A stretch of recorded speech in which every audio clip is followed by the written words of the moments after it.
ஒரு எழுத்தாளன் தன்னுடைய கதையில் வரக்கூடிய கேரக்டர் எல்லாரையும் சந்திக்கிறான். அந்த கேரக்டர்கள் எல்லாருமே எனக்கான நியாயத்தை கொடு அப்படின்னு கேட்குது. இல்லை உன்னை கொன்றுவேன் அப்படின்னு சொல்லுது. ஸோ இந்த படத்தினுடைய கதையை பற்றி தெரிஞ்சுக்கலாம். அதுக்கு முன்னாடி நம்ம சேனலை சப்ஸ்கிரைப் பண்ணுங்க. கதை இதோ. அது எப்படி ஒரு எழுத்து உருவமாக மாறி அவனை போய் டார்ச்சர் பண்ணோம் அப்படின்னு கேட்டால், இது அவனுக்குள்ளே இருக்கக்கூடிய ஒரு இல்யூஷன் மாதிரியான, அதாவது அவனுடைய உலகத்துக்குள்ளார படைச்ச கதைகளும் கதையை சார்ந்த ஆட்களுமே அவனுடைய உலகத்துக்குள்ளார வந்து அவனை மிரட்டுறது தான் படம். இதில் ஒரு 4 கேரக்டர் மெயினாக அப்படின்னா, ரவுடியாக இருக்கக்கூடிய தீனா, அப்புறம் வீட்டு வேலை செய்யக்கூடிய செல்வி அப்படிங்கிற பொண்ணு, அப்புறம் நீட் எக்ஸாம் எழுதி டாக்டர் ஆகணும்னு நினைக்கக்கூடிய ஒரு கிராமத்து பொண்ணு, இன்னொரு ஆட்டோ டிரைவர், அப்புறம் சிலிண்டர் போடுற கேரக்டர் அப்படின்ட்டு ஒன்றுக்கு ஒன்று தொடர்புடுத்தி இருக்கக்கூடியதாகவே இருக்கும். இவங்க எல்லாருமே அடித்தட்டு மக்கள். ஒரு ரவுடி எப்படி சாகணும், ஒரு வீட்டு வேலை செய்யக்கூடிய பெண் எப்படி திருடிங்கிற பட்டத்தை அனுபவிக்கணும், கிராமத்தில் இருந்து நான் டாக்டர் ஆகணும்னு நினைக்கக்கூடிய ஒரு பெண், நீ எல்லாம் வரவே கூடாது, நீ நர்ஸுக்கு மட்டும்தான் தகுதி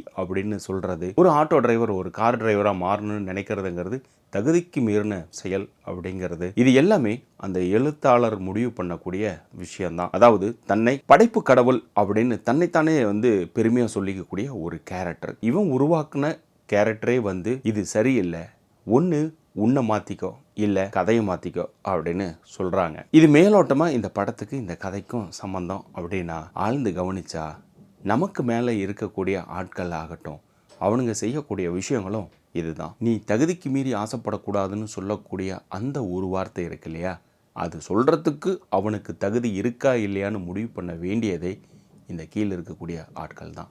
ஸோ இதுதான் இந்த படம். நீங்கள் எதிர்பார்க்குற மாதிரியான பெரிய ஆட்கள்லாம் யாருமே கிடையாது. இந்த படத்தில் சொல்ல வந்த விஷயத்தை தெளிவாக அழகாக நிறுத்தி நிதானமாக சொல்லியிருக்காங்க. இந்த படத்தில் ட்விஸ்ட் இருக்கும், த்ரில்லர் இருக்கும், இன்ட்ரெஸ்டிங்கான விஷயங்கள் உள்ளுக்குள்ளார இருக்கும்.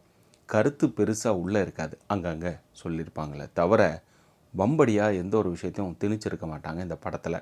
டைம் கிடைச்சா சன் நெக்ஸ்ட்டில் இந்த படத்தை பாருங்கள். ஒரு வித்தியாசமான படத்தை பார்த்ததுக்கான அனுபவம் இருக்கும் கண்டிப்பாக. ஸோ இதே போல் நம்ம சேனலில் மற்ற படங்கள் ரிவ்யூ இருக்குது பாருங்கள். மறக்காமல் சப்ஸ்கிரைப் பண்ணிட்டு வந்தவங்களுக்கும் ஷேர் பண்ணுங்கள்.